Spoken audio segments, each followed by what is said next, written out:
Ako nga pala si Ricardo Nyo. Ngayong araw na to may kunting kaalaman na naman tayong matutunan ngayong araw na ito.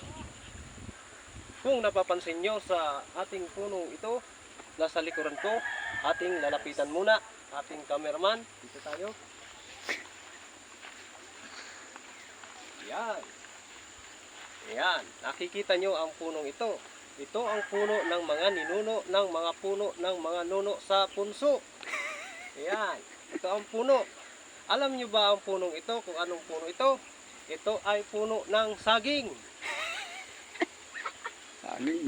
Puno ng saging. Yo, di ba? Kung napapansin nyo, ang punong saging ito ay napakarami ng sanga. Ayun oh. Alam nyo ang punong ito kung bakit siya ay hindi namumunga? Kasi itong punong ito ay bakla. Ito ay punong bakla. Ayan, kung napapansin nyo kung bakit siya hindi namumunga, kasi siya ay bakla. Ayan.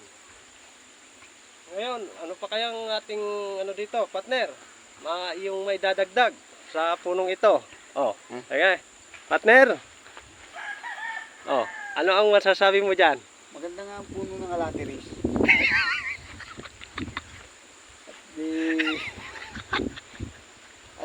Alateris to, mga ano. Kasi, sino nyo naman eh. Buong dahon. Hindi yan. Alateris to. Ganda ang bunga yan. Ito, nakita nyo to. Cauliflower oh. Yan ang puno ng cauliflower. Oh. Okay, mahiyain ang ating partner.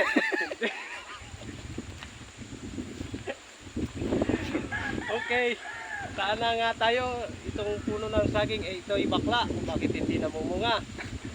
Ay, syempre, bakla talaga siya.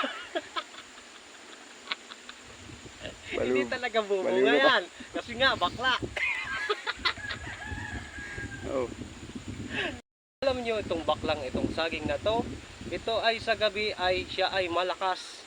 Napakalakas niya. Kasi sa gabi, nandun ang kanyang enerhiya. Naghahanap siya ng kapwa niya na din, bakla. At sa umaga naman siya ay, kung mapapansin nyo, ay nalulugoy ang kanyang mga dahon. Dahon ng, dahon ng saging. Kasi siya ay mahina sa umaga. Alam nyo kung bakit siya ay mahina? Kasi siya ay nasisikatan ng araw. Siya ay nalalanta. Oh. Nalalanta siya kasi mahina siya. Kasi naubos yung kanyang lakas sa gabi. Kasi niya.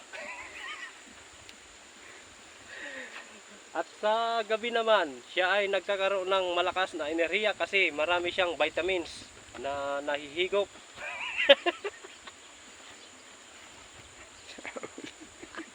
Yan, 3 minutes na. Bakla naman.